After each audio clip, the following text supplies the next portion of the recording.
Oh, hello, my friends. Hello, my life warriors, wherever you are in the world. Welcome to the Day In, Day Out podcast.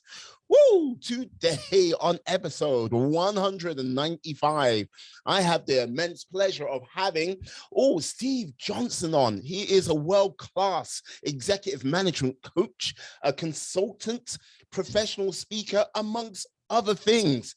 Yes, he has had 45 years in the wildlife game as well. I say no more. But sir, how are you doing today? It's a great day here in Johannesburg in South Africa, and summer's on its way, and bring it on, bring it on. Loving it. Oh, you slowed down. What's going on here? Steve, you still there? It's a bit of a bad line. Yeah. No worries, but you're back in the house. Yeah. Yep. You see, when you say summertime is almost here, it's kind of like, yeah, my summer's ending. Well, our summer's ending here in the Northern Hemisphere. It's like, it's just kicking off you guys. I'm not gonna lie, this year has not been a tremendous summer in the UK. It has been mostly wet, and a little bit more wet. Well, it's been one of the coldest winters we've had here, and you know, if you're saying what you're saying, who can deny that there's climate change kind of happening and affecting us? So yeah, it's we're going to have to adapt. Oh, indeed. Yeah. Speaking of adapting, you have been in the wildlife conservation. Is that wildlife conservation for the last 45 years? Yep. What would you? When I came out of university as a very young person, 23 years old, I went straight into it in Zimbabwe in those days, and that was wild. That was real wilderness in its greatest kind of sense that most people might think of Africa being, but it was, but it was fun days. Yeah. So like over that 45 years, you must have seen quite a lot of change with regards to like habitat, wildlife, and basically just the way conservation goes as a whole. Like, what would you say some of the sort of biggest takeaways have been when you first sort of started? Well, you know, I started in 1976, and interestingly enough, in 1976, there were around about 1.4 million African elephant on the continent in Africa. Okay. And those 45 years later, we've only got 450. So we've got 1/3 of what we had at that point in time. And many of those, at least nearly 3/4 of those 450 are in Southern Africa. So yeah, we've got a big responsibility to look after the remaining 300,000, whatever it is. Yeah. So that's been one of the biggest changes. and when you really ask, brought that on, one of the biggest things that has happened is with Steve, you're really slowing down. The population growth into fields for growing crops. So what I'm saying is that people had to live, and so they took natural bush, and chopped the trees down just to grow crops to survive, you know. And so the natural habitat that elephants and lions and buffalo and everything needed is just diminished into kind of small pockets. That's the biggest way.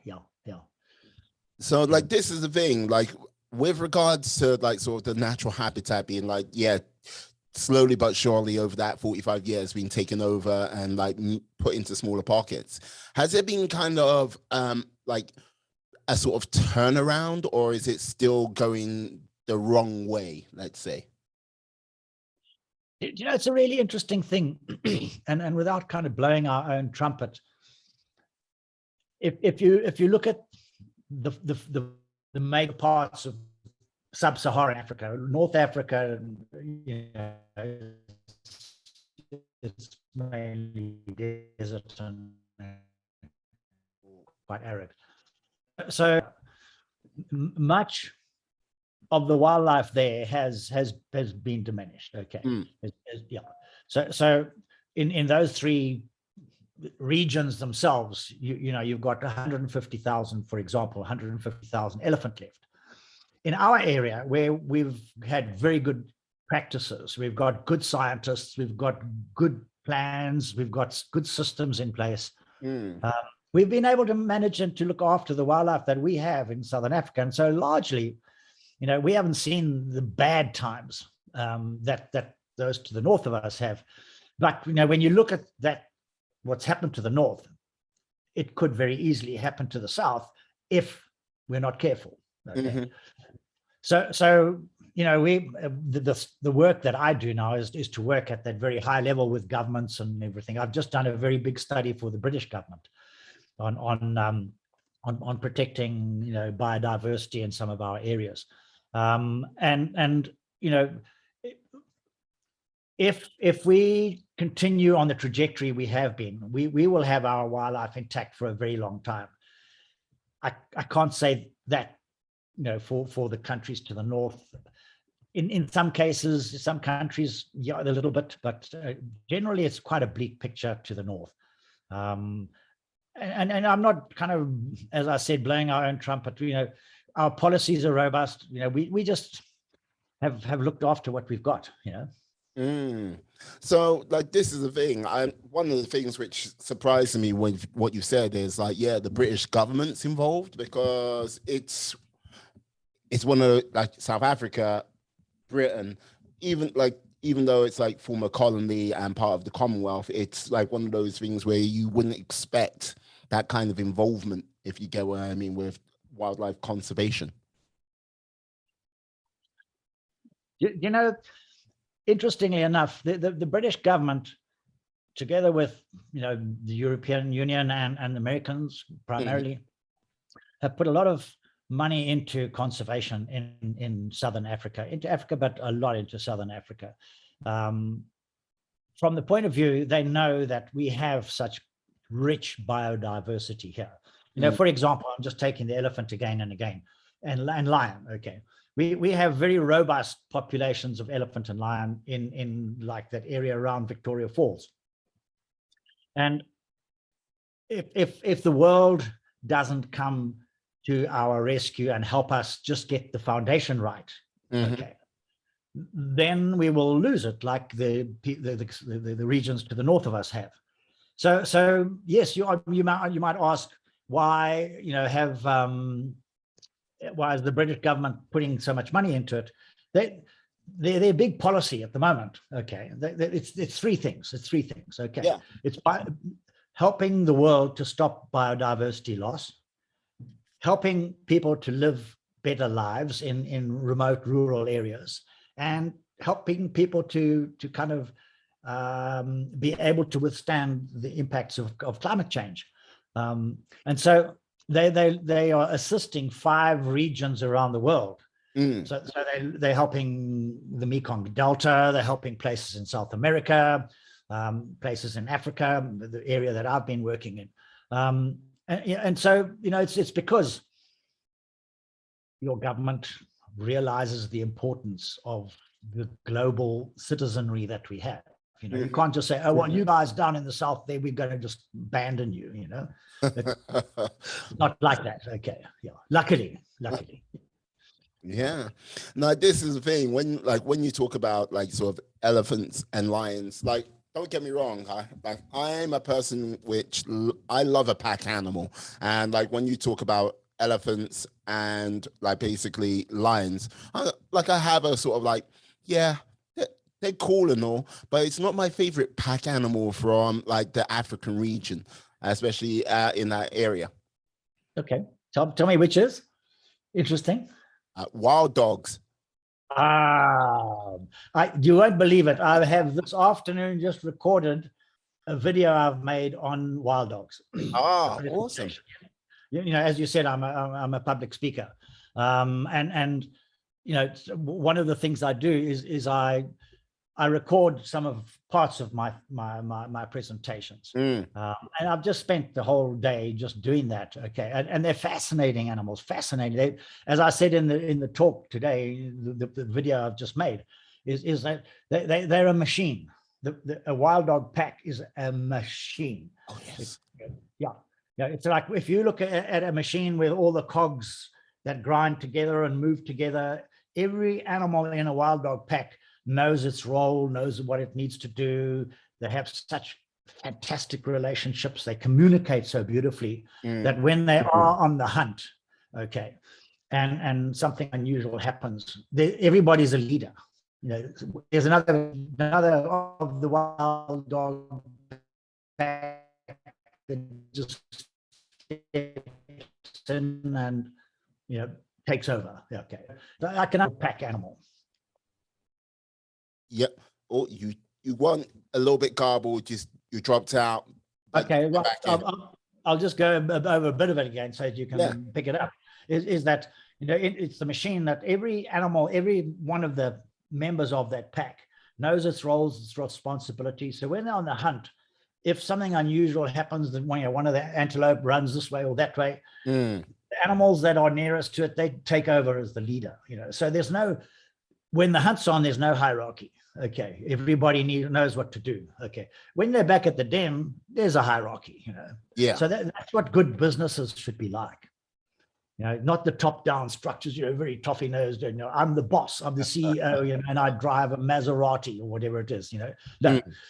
Modern businesses succeed because everybody is made to be a potential leader when they need to be the leader in that instant. Okay, and so it's not a surprise to them.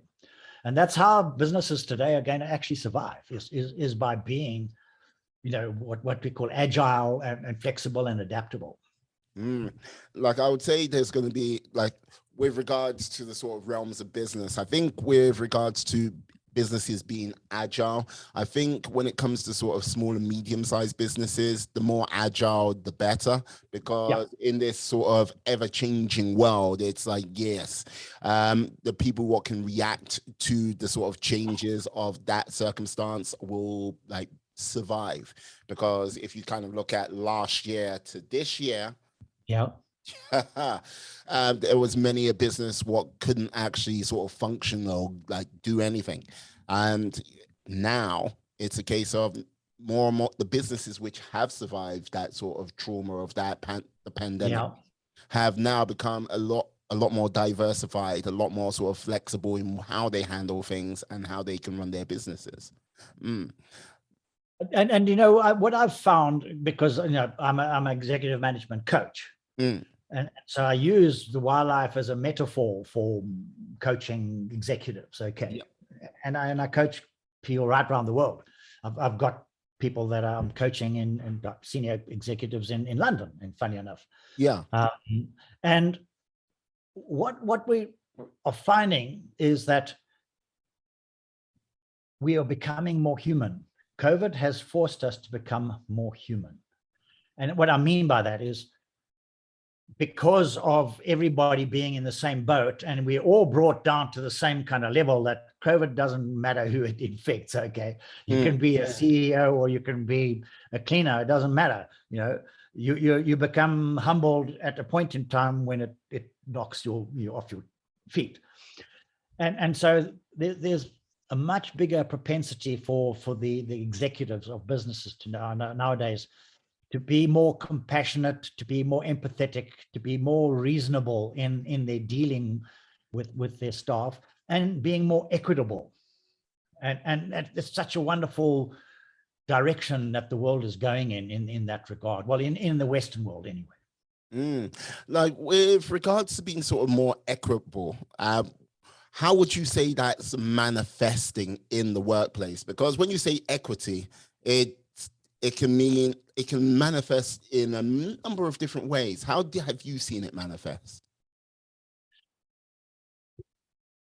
Firstly, because the CEOs have realized, you know, that they don't have as much control as they do under COVID, because people just have to work from home now. Okay, So they can't come into your office and kind of shit on you, to use an expression, because you're at home, okay? Yeah.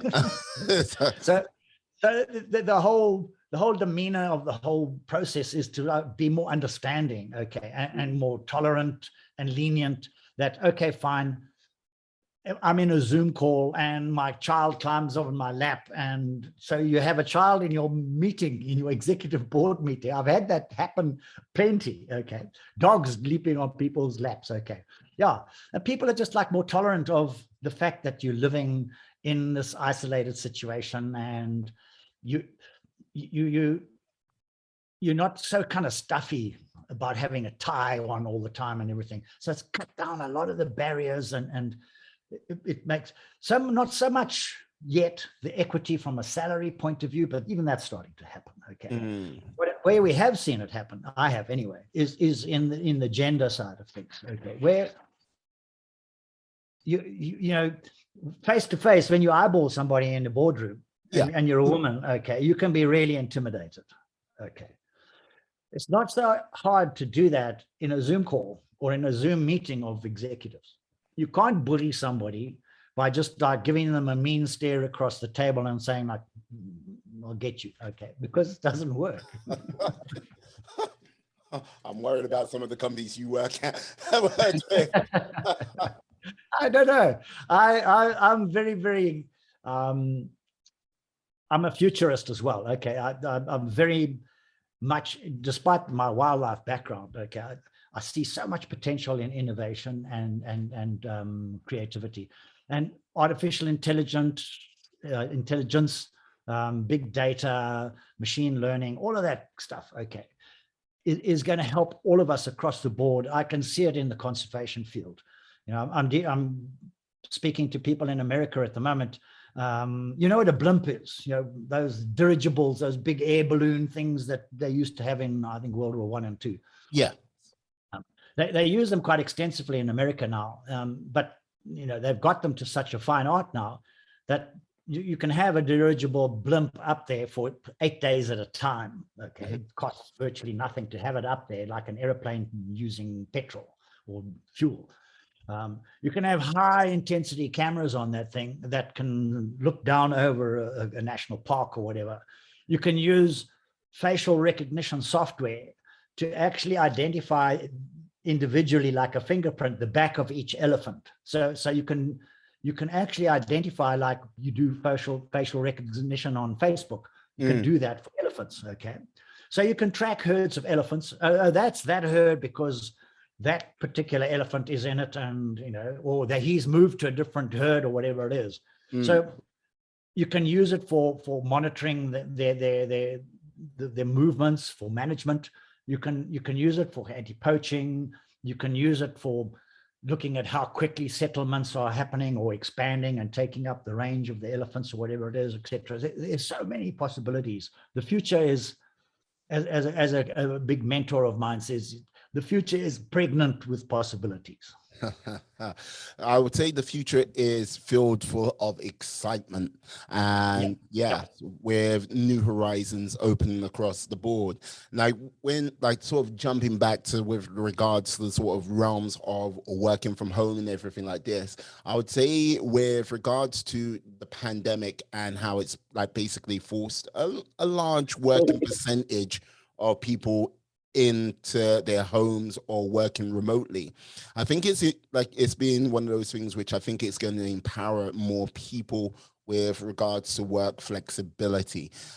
So like, yes, when you say ladies, like, not having to sort of like stare someone eyeball to eyeball, I would say it will come down to more so to like, yes, ladies being able to work from home, like basically ladies being able to be a little bit more flexible, and basically people being more compassionate. For if there was a child who was there who decided to jump up, people would be more understanding rather than like, no, what the heck is this child doing here? Come on now, you know? Yeah. And I think, you know, with so many companies having survived, having their staff remotely, you know, it's an interesting thing. I worked with the World Conservation Union, IUCN. Okay, they've just had their big World Conservation Congress last week in Marseille in France, every 4 years.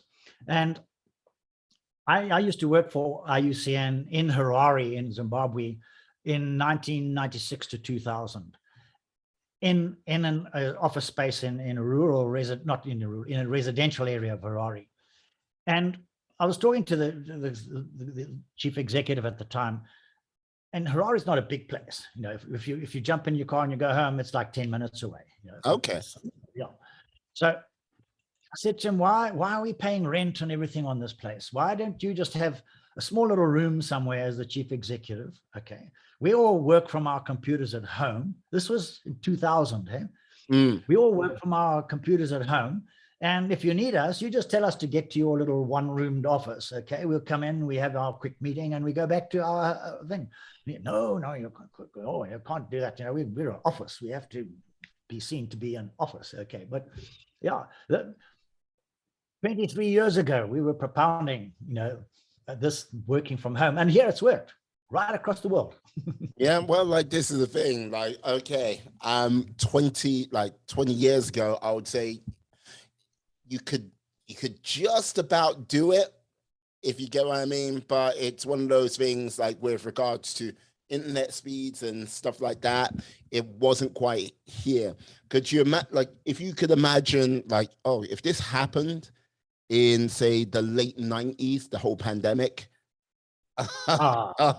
No. You're right. It just was like, okay, good luck. But like, yeah. Happening now, I think with the pandemic, what it's done, it's helped fast forward things by sort of 5 to 10 years for many organizations. Whereas organizations would look at it and go, how do we keep an eye on productivity? And like, what is going to be sort of the sort of work dynamics from like a lot of people working from home or like over a distance? I think it's like, I think there's going to be some things which are going to be worked out over the course of the next 5 years, and they'll get like refine it and get it down right. But it's been a practical working proof that, yeah, for the most part, it does work. For the most part, you can get people here. The only time I would say it doesn't work is if you're just fresh out of university or fresh out of school. You need that sort of extra hand-holding, that sort of extra bit of training, then I would say you do need to go into the office a little bit more so than, you know? Yeah. No, look, you're quite right. There's a point at which people are going to have to get out in the field. You can't manage wild places of Africa with elephants and lions from a desk like I am. You know, there've got to be people that are out there in the bush and they're getting dirty and flies around them and sitting around the fire at night and getting bitten by mosquitoes. You know, it can be rough.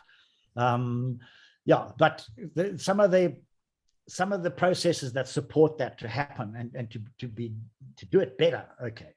That blimp, the blimp I was telling you. You're talking about, yes. One of the things we've been talking to the manufacturers about is you just put a mini kind of satellite type thing up there, whatever is helping us with our internet and everything up in our satellite systems. Okay, you can have those mini ones that are just stuck under the blimp. So now it can go over wherever it is. People who are underneath the footprint of the blimp, okay, can have access to free internet or whatever it is, So people in rural areas who will never have, not for a long time, internet capabilities, you could at least help them with those kinds of things. I go back to a conference that I ran, facilitated nearly 20 years ago again with Vodafone, kind of from Europe. And they were telling us at that time they had a thing called a stratolite, not a satellite, a stratolite. Okay, so it didn't go into orbit. It went into the stratosphere, okay, which is like one set of hundreds of thousands of miles kind of below that. And what I've just described is this mini kind of satellite that hangs below the big balloon, okay? And these weather balloons, exactly the same weather balloons that we get our weather information from. And those, you can have a little motor on it that's with a solar panel, and we call it geostationary. It's got a little propeller on it, and it keeps the balloon in a static position over a place that you program it to. Okay. Mm-hmm. That's what they were looking at 20 years ago. Okay. So the possibilities into the future in the next 10, 20 years, are fascinating. I dream about what it will do to help us look after lions and elephants and everything like that. It'll make our lives a lot easier in many ways. Yeah, no, I can only imagine, because I wouldn't honestly know what the sort of footprint of like one of these geostationary platforms would be, but I would say it would be quite significant. And with regards to having regards to having a stationary observational platform, which you can then also attach basically a 4 or 5G sort of internet antenna to it, that is huge benefits for environmental and basically for local people as well, because back in the day it would be you have to hardwire everything in, and now you can put telephone masts in, but with that type of technology where you can put up a weather balloon, keep it stationary, and it could be there for days at a time, and then you can just bring it down, put up a new one, and with not a loss of service. That is going to be quite revolutionary for the whole region, if you get what I mean, where internet would have taken decades. Did you ever live in the time in Zimbabwe, we used to call the telephone system used to be called a party line? Oh. so it was a telephone. This is really kind of going back. It shows my age. It was a line that went from Harare, to or wherever to a point, and everybody on the line was connected to that single line. And so you had the old crank handle thing to dial it, and if you picked up the handle and were speaking to somebody, in Harare, etc., anybody else on the line, if they picked up the line, they could listen in on your conversation. But you could hear the little click as they lifted the handset, and you'd say, "Mrs. Jones, I know you're on the line. Put your telephone down. Don't listen in." And now we've got smartphones. Hey, come on.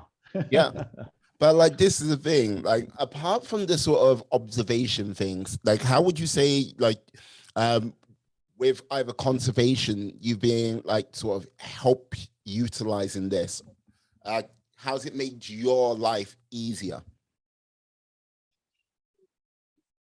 I was one of the first group of people that first started to move animals around by darting them and tranquilizing them. And while they were asleep, you put them in a truck and you move them somewhere else for whatever reason. So I was part of the group in Zimbabwe that designed that special syringe dart that when you shot it at the animal and it injected the anesthetic into it, it sleep. And progressively those technologies have become much more helpful to us in that putting collars around animals to track them, even having those same tracking devices, but that you actually cut a little cut in the stomach of an animal, you stick it in there where it's not going to be infected, etc. You stitch it closed and it's there. You can track that animal forever. My son runs a big game reserve here in South Africa, and all across the game reserve, they've got these big masts with cameras, and so he can be in London and look at a camera on a certain section of the park and see that the guy's not doing his work, phone the guy and say, "I told you to clean that and you clean that, but not that." And really? By remote control, you can actually manage his park from around the world. It's so we're light years ahead. And who knows with the artificial intelligence. And as I was working with a applied mathematician from one of our universities, professor in, and he was actually doing predictive analytical modeling, where I said, you need lots of information to be able to tell what's happening in that area. And he said, no, that information's on the internet. I can just program a search question that'll go there and it'll collect all the information from photographs, from documents, from reports, whatever it is. Okay. Okay. It'll mine it. Okay. Like coal miners. All this data, push it, mash it together, and it'll come back to you and you say, is this what you want? Okay. And you'll say, yeah, but it's likely, I need more of that information. Okay. So it's okay, fine, I'll go and get that for you. Okay. And it goes off, hunts that, comes back, and now instead of being this size, it's this size. Okay. And no, I need this now. Okay, then it's this size. And he said, you don't have to be sending out questionnaires and all that kind of stuff. There's so much information on the internet at this point in time that a lot of work can be done through this machine learning process. Like with the machine learning process, is this for like conservation, or is this for like other aspects? Because would you say? Well, he was doing it for AIDS, so he was on a program. I won't say who it was for, or whoever, but the data that they were collecting in the most rural areas of Africa could tell you who in which village was taking their antiretroviral HIV/AIDS medicines or not. Okay. And I said, but like, how do you do that? Surely he said, no, we just got the nurses and the permission from the government to track who they phoned, okay, without a name, okay, just the number. And so we could tell you, he was saying, he could go to the government and say, there's a person in that village with this phone number. We don't know who he is, okay, or she is, okay, but she's persistently not taking her drugs and therefore is creating problems for other people. So you need to get hold of that person with that phone number and tell them to behave, okay. Like, really? And he said, yeah, almost right across Southern Africa. Interesting. But I'm a little bit confused because, okay, I understand it doing the distribution, but like, knowing that person's actually taking it, like, because it's like, okay, got these drugs here, what I mean? It's been distributed out to that person, but there's no way of knowing if someone's actually taking it or just throwing it down the toilet, if you get what I mean. If that yeah, but you're right. So what it is he's not coming to the clinic to fetch it. Okay. So that's a simple thing. You don't have to actually know anything about that person. All you know is that he's not fetching his medicine and he's not taking his medicine. So therefore he could be infecting a whole bunch of people. Yeah. So there's no loss of privacy or anything. No one knows who that person is except a phone number. And then they get called. Yeah. Like, this is the thing with sort of machine learning and like artificial intelligence. It's one of those things where people, how can I put it, are quite suspicious and sometimes scared of the sort of realms of possibilities. Because like when you talked about, tranquilizer, like you developed a tranquilizer dart and everything like this. What is the name of that place? There's Boston Dynamics with their like robots and stuff like this. I can imagine that like a Boston Dynamics robot having a tranquilizer dart sort of running across. And like, just like, what I mean? Just because it would be safer in some respects if a robot gets taken out rather than a human being. Hey, why not? Well, what fascinates me as a futurist is those kind of robots going rogue and blundering around the place. It's who knows. I read an article once recently. This is just something that might interest your viewers. Is that in 20 years ago, the computing power of a laptop, the one that you're looking into now that you have, maybe it cost $1,000 then. Okay. So let's take the value of $1,000 laptop then.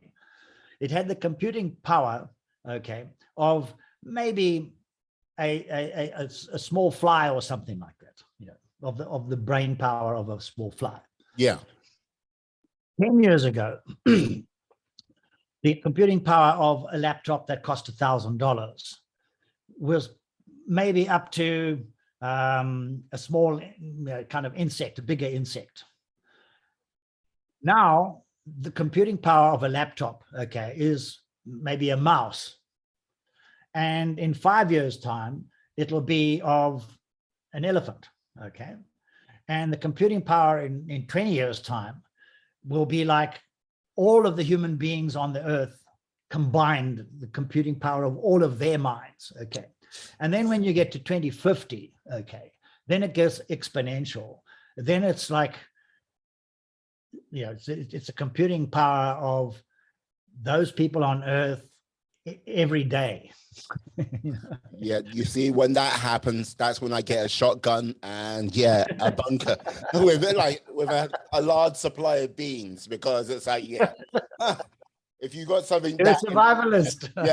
If you got something that intelligent, it's like, so why am I listening to you, hairless monkey?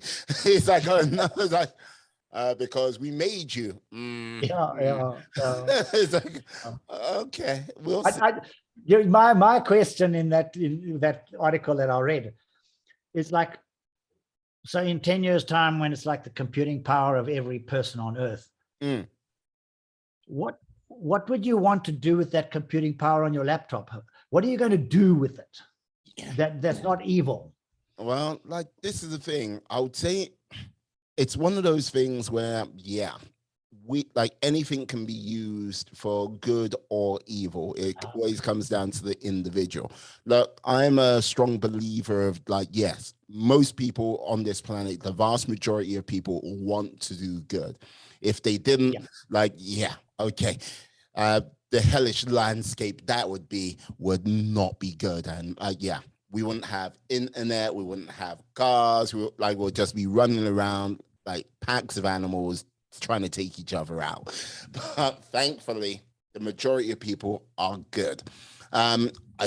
With that much computing power,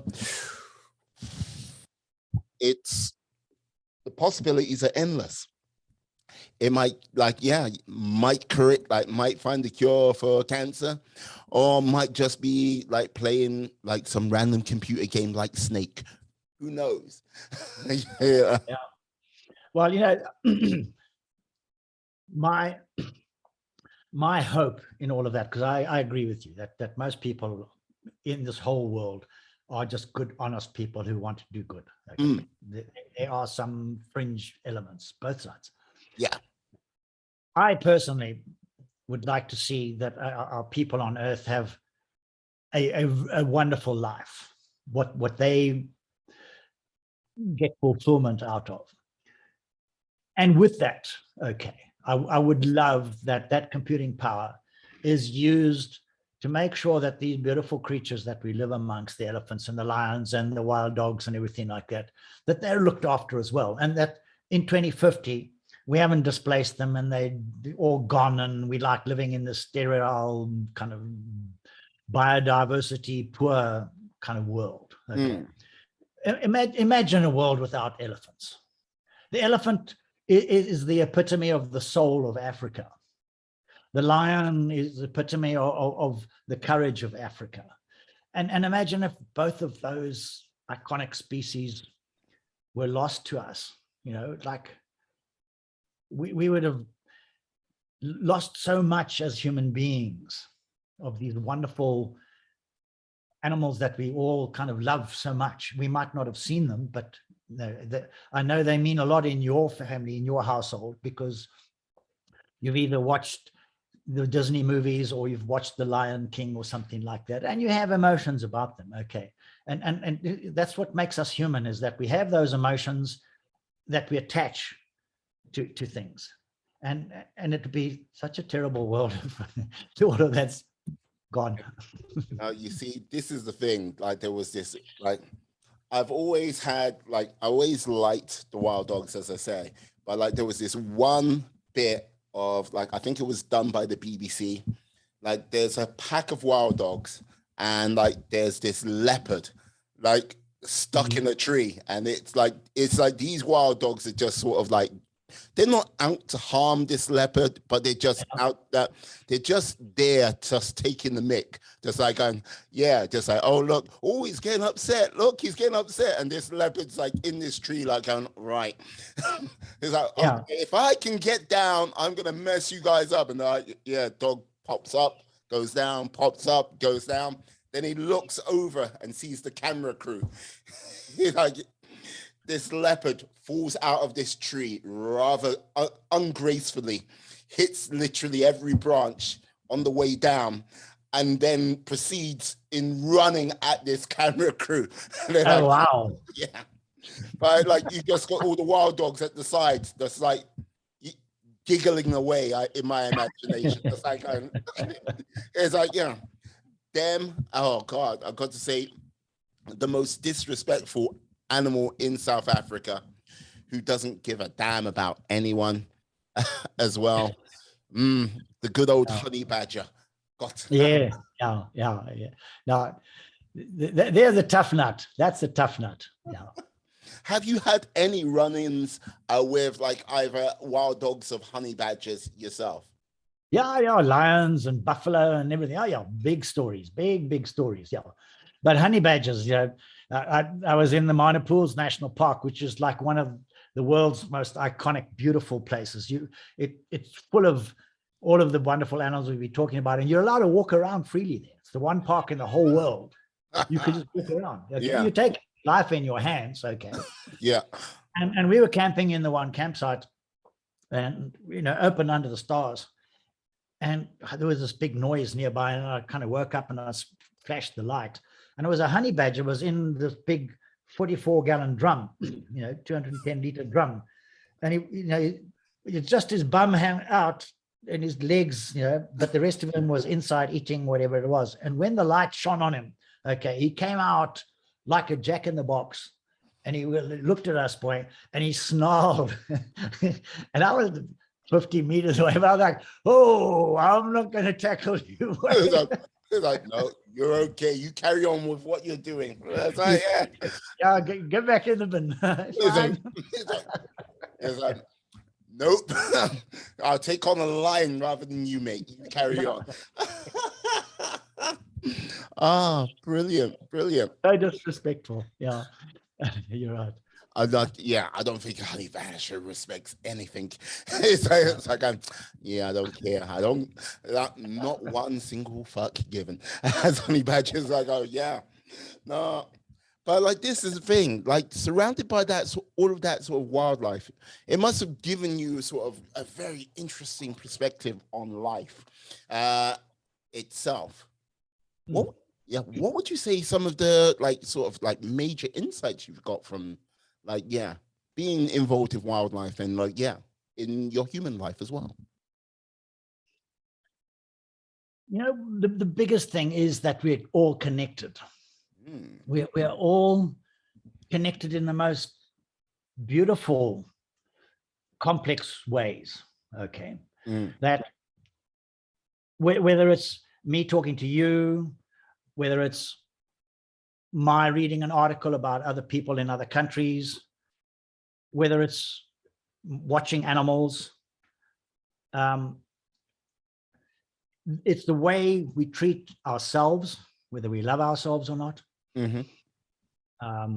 The way that we show compassion and empathy, okay, our emotional intelligence, how we treat other people with respect and honesty and integrity, how we treat animals, okay, with care and compassion as well, how we look after our environment, often what pains me is, because I work with a lot of the communities in Africa, very, very poor communities, like the one community in the Okavango Delta, the Tubu community.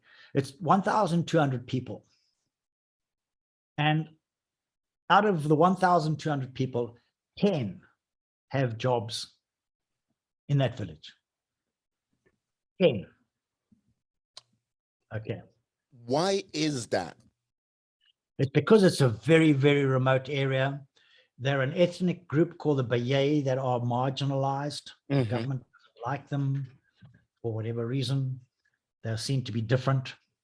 They don't give a damn. Okay, they believe in their culture. But when you look at those people in the 1,200 people, the 10 people are the more older people. And then there's about another 40 people that own all the cattle. And then the rest survive on what little they can scrabble off the earth. But the tragedy is in that, say, 1,000 that are scrabbling to get something out of the earth. At least half, if not more, are between the ages of 16 and like 30. Okay. They've never had a job in their lives. They never will have a job in their lives. They want all of the nice things that you and I have. They want a smartphone. They want to have a TV and watch it. They will never have that unless they do something dishonest, unless they become aggressive or whatever it is. Okay. But when I lived with that community for 18 months, they were the most beautiful, honest people that I've ever come across. Every single one of them. There wasn't one person there that was dodgy. Okay. There were people on the fringe that kind of were like a little bit aggressive, etc. But they respected each other. They knew each other. They were considerate of each other. They shared. And they epitomized everything that's beautiful about what our world could be. If we all were forced to live at a level where you had to, okay, where you didn't have the power to earn such strange money that some CEOs are getting. You know, when I hear some of the CEOs in your banks in England, you know, getting like, I don't know, 100 million rand bonus, like 100 million rand pound bonus, like what? That's like almost the economy of some countries. You know? Yeah, absolutely. But like this thing, I would say with regards to like when it comes to people, especially like across the world, like across this global community, like one of the most dangerous things I think can ever happen is if people don't have a purpose, a goal, something to help them sort of drive themselves forward. Doesn't have to necessarily be a dream. Like basically, like people go, oh, what's the difference between purpose and passion? Passion is something for yourself, and a purpose is like for basically the greater community, what you want to bring to the world. And quite often, if you've got that type of unemployment and that sort of, not like, and this, I'm no socialist, but if you've got that sort of wealth capture in a like community where 10 people work and then maybe another 10 people have got all the cattle, and then everyone else is like, yeah, scrimping, just trying to get by. But you've lived amongst them and you went, yeah, they've like managed to be decent like people amongst themselves and everything like this, which is a beautiful thing. But would you say that community had a greater purpose for themselves, or was there any sort of purpose, hope, desire to sort of move forward? Just like, you know what I mean? Not even to get a mobile phone or a TV, just like, yeah, to just make things better within their community. Yeah, they did. They absolutely did. And that's what I spent 18 months doing with them, was to walk them through the strategic process, the planning process of understanding who they are, how rich they were in their culture, their beautiful culture, beautiful, beautiful culture. How many wonderful natural resources they had around them, but they didn't know what to do with that wealth. Okay, they didn't know how to turn it into something that was economically viable and enterprise, you know. They were so remote that they didn't know the possibilities that existed out there. They didn't even know that people would have loved to come to their village and just been with them, okay, like I was.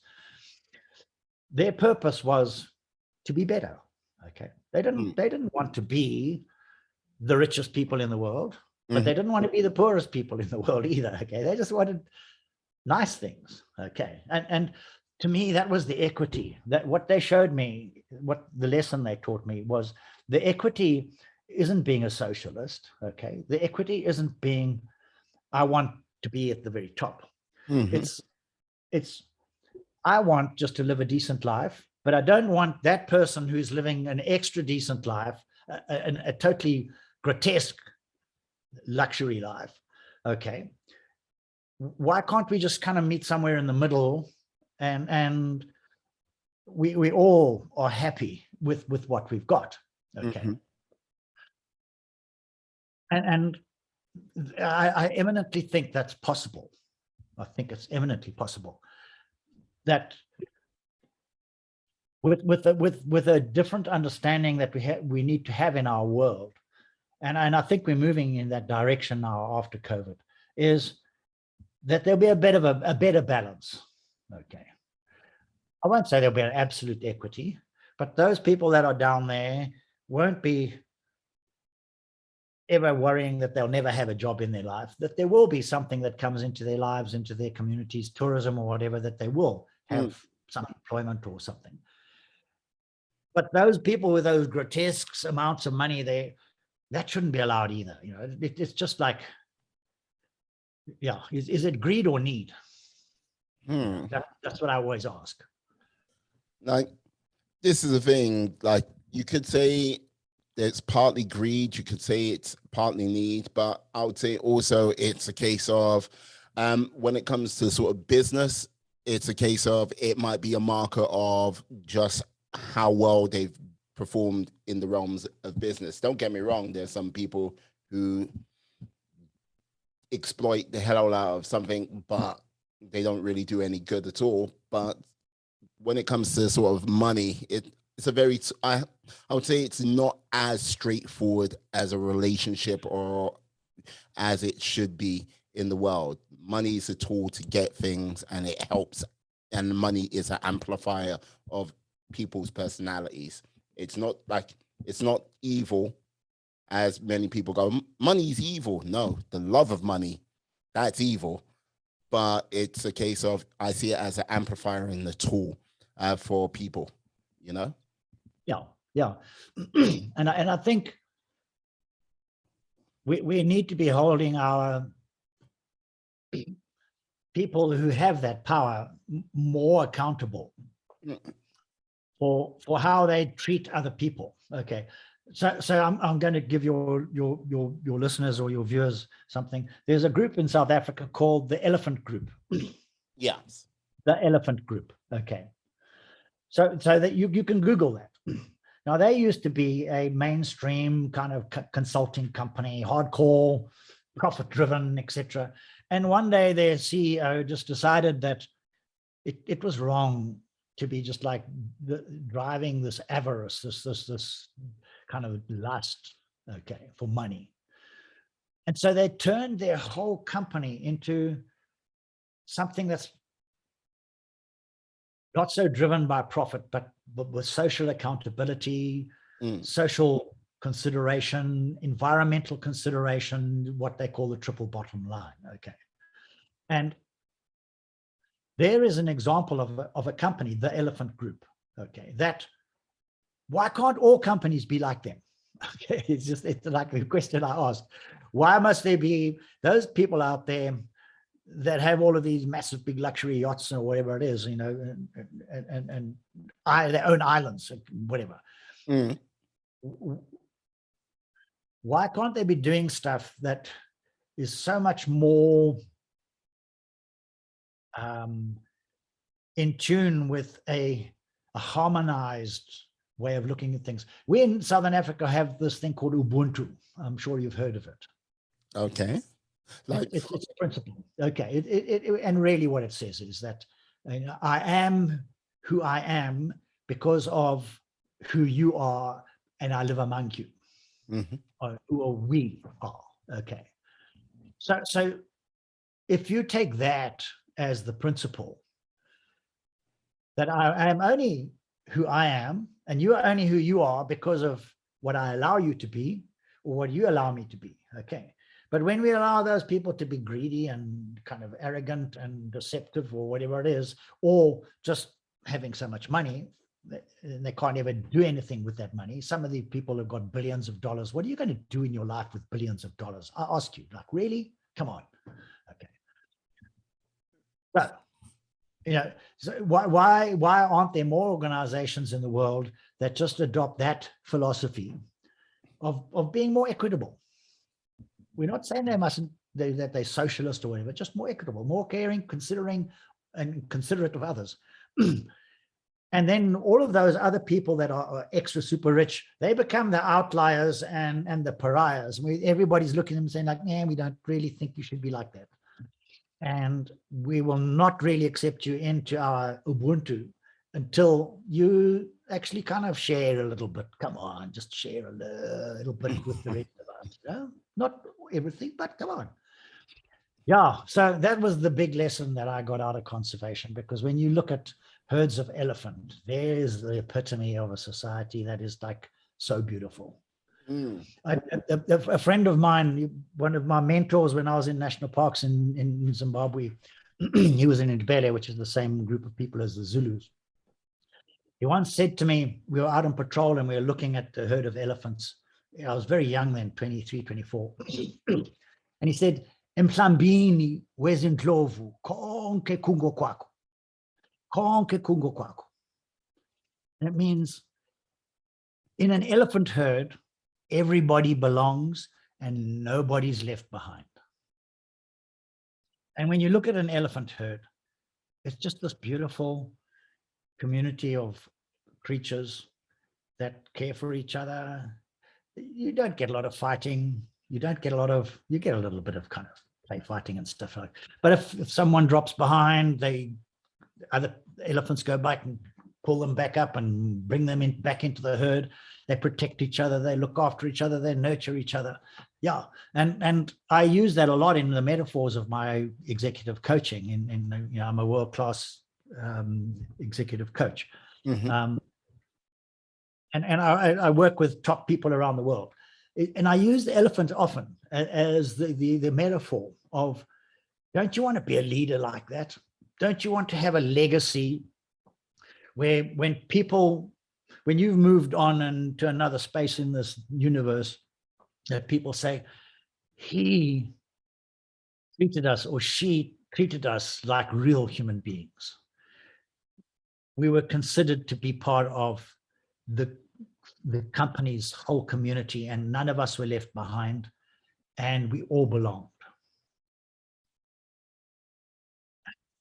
Yeah, there are very few CEOs that I tell that story to that don't get a tear in their eyes or actually kind of think, I'd like that as a legacy.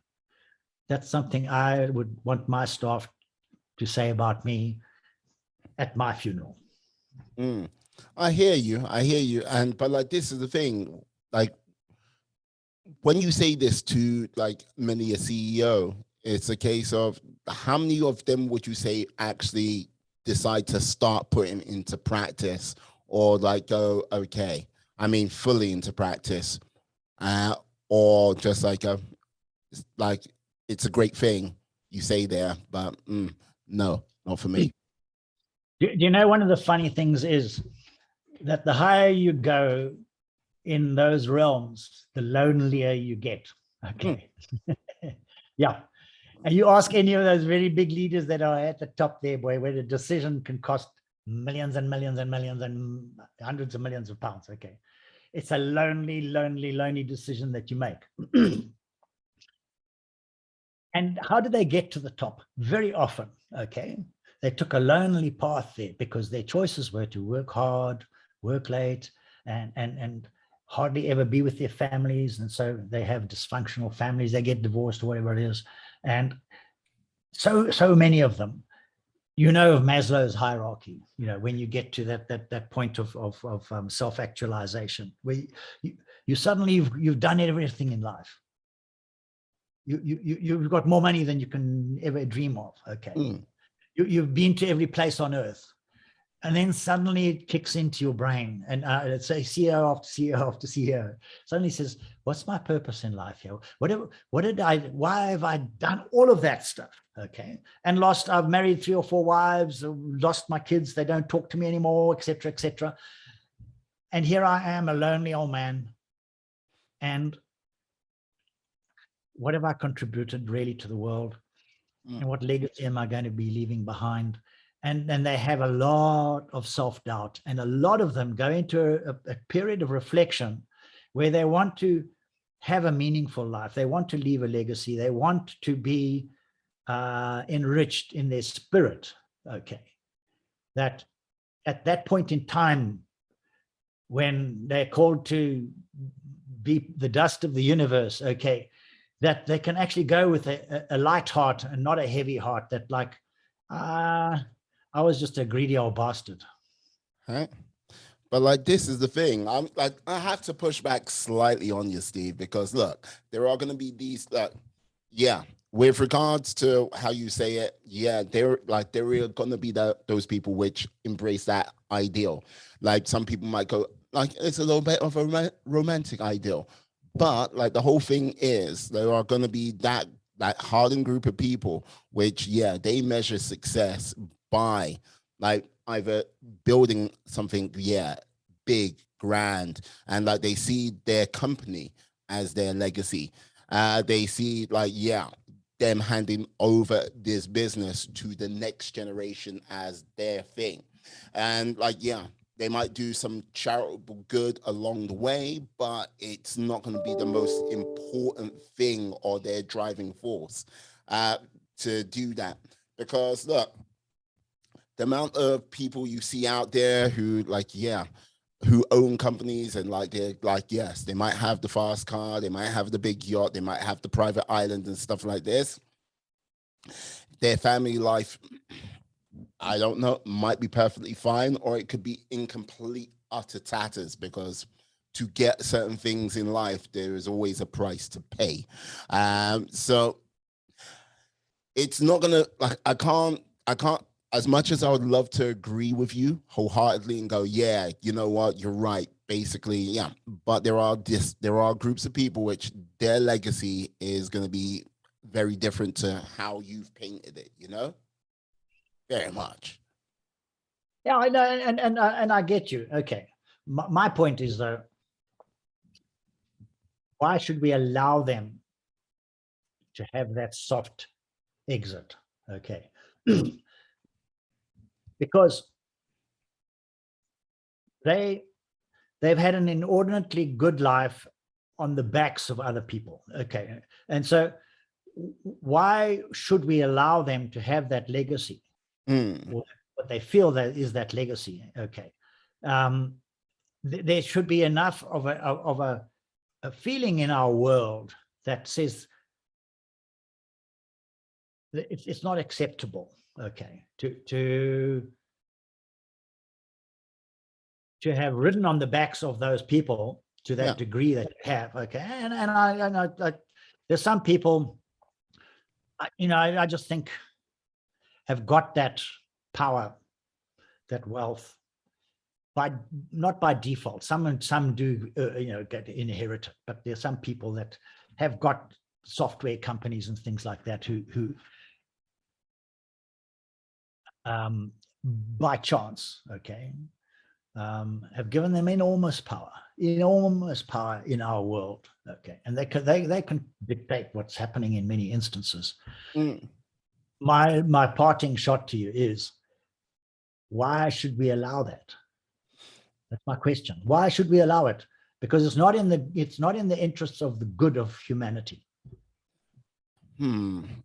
Like, it's always going to be one of those things which is going to be kind of difficult, because look, if you kind of look at how things were back in the UK, like if you went back hundreds of years ago, like way back, like when it was mostly, yeah, people just like farmed the land and just did this, and like they basically were sort of pretty much pocketed to what they could actually grow, and that was it.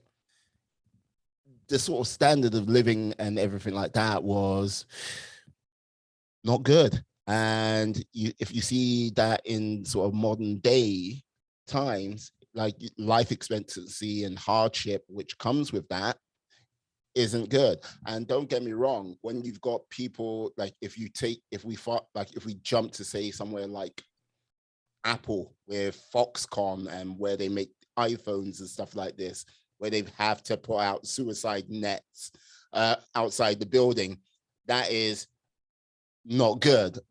But if you kind of look at China 30 years ago, many of those people would be tilling the field, which is better, I don't know. But if you ask them, like some of them, they might go, yeah, that wage packet has made a hell of a lot of difference to my life than just working in the field or something like that, you know?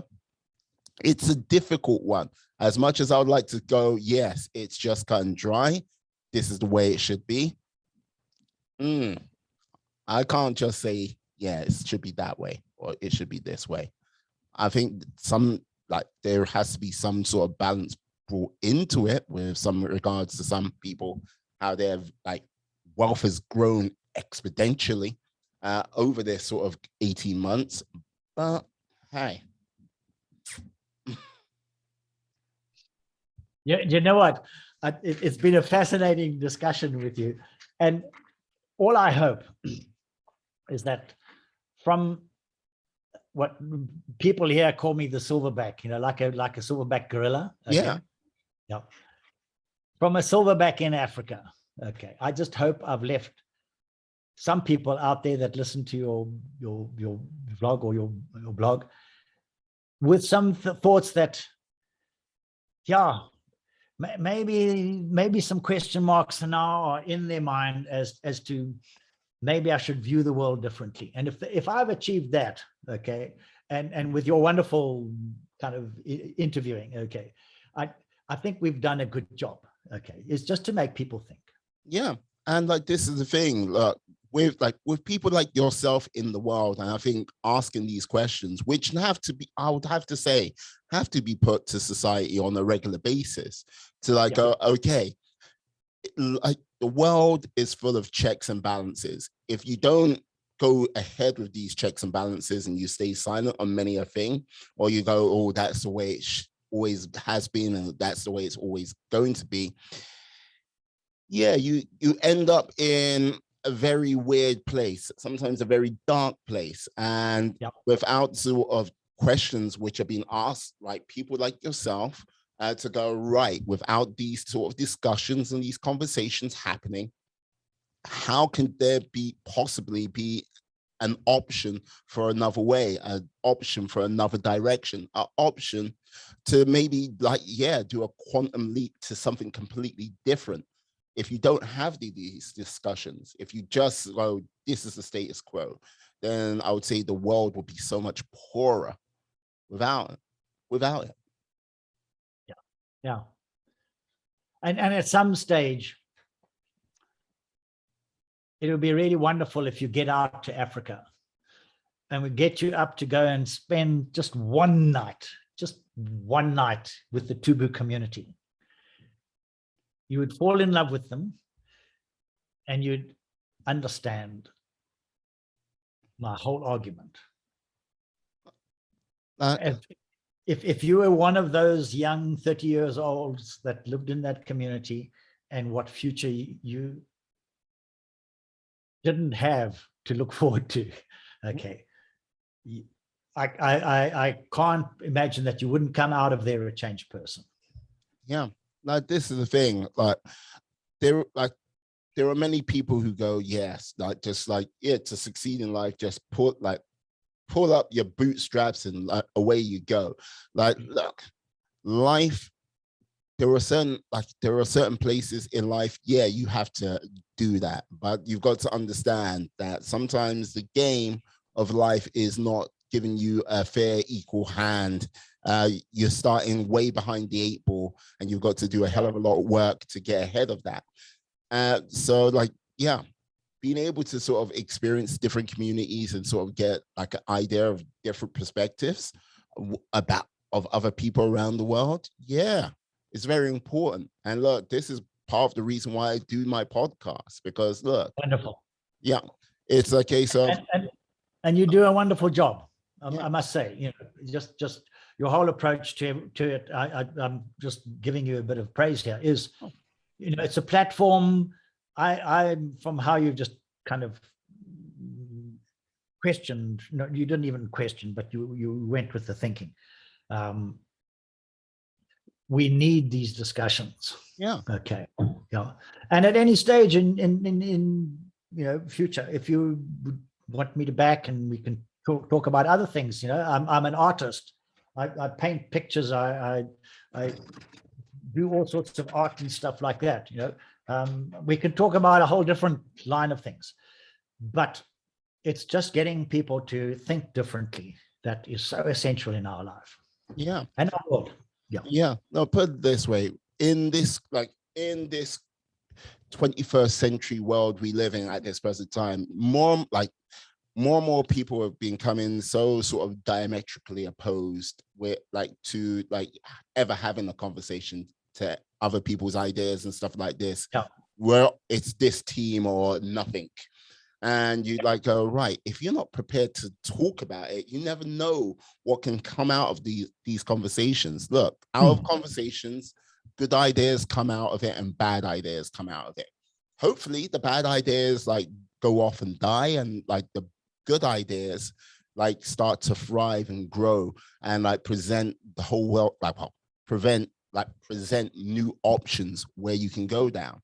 So it's yeah, for me, as I say, doing these conversations, speaking to people all over the world, it's most important. And I wish more people could do this on a regular basis. Look, communication is one of the most powerful things we've ever got on this place. Through communication, new technologies come out of it. Through communication, new ideas come out of it. Through communication, new communities, yes, medicine, array of things, and so many things come out of it. But when we stop talking, when we stop communicating, when we stop doing all of these things and get more and more entrenched in our ideas and thoughts, we cease to grow as a society. And when I say as a society, I'm not talking about the UK, I'm not talking about the South Africa, I'm not talking about individual countries, I'm talking about as a race. And I can't say we are going backwards, but it doesn't feel like we're going forwards a lot quickly as we should be, with all the stuff we've got right now at our fingertips. Phones which are more powerful than the Apollo rockets, which send people to the moon. Being able to speak to anyone for no cost whatsoever anywhere around the world with just a device in your pocket. But it doesn't feel like, with the leaps and bounds we've taken with that technology, it's been a leap and bound forward with the way we think as a society, as the way we think and grow with that communication, rather than sort of dropping into sort of our little echo chambers, screaming and shouting at each other, you know? Well, you play a very important role in providing the platform for people to talk and engage and to speak. And I just thank you for having let me come on your program, and it's been wonderful. No worries at all. I'm very happy to have you on today, you know, and I'll definitely get you back on in the future. My privilege. No problems. Can you tell the people how they can find you out there? Yeah, so I'm part of World Class Coach. Okay, so if you look at worldclasscoach.online, that is the one thing, and the other element of me from the conservation side of thing is growth leaders, growth, all one word, growth the capital, growthleaders.co.za. Yes. Growthleaders.co.za. Excellent. Excellent. I would love to hear from people and be in touch with them right around the world. Perfect. Now, what I'll do, I'll put all of this information in the notes and show description. So please, yes, please find Steve, get on it, and yeah, make a connection out there. Make a connection. Yes. I'd like to say thank you for coming on today, Steve. It has been a pleasure, a joy, to say the least. Likewise. Yeah. You're a good man. You're a good man. We need more of you. I'm working on it. One day. Yes. Thank you, Steve. And yes. Thanks. No worries. I'd like to say thank you to you, my friends, my life warriors, for sticking with us up until this point. I'd like to say, please stay safe, stay well, be awesome, be excellent, be fantastic, be all the positive bees you can be in this world, and then some, my friends.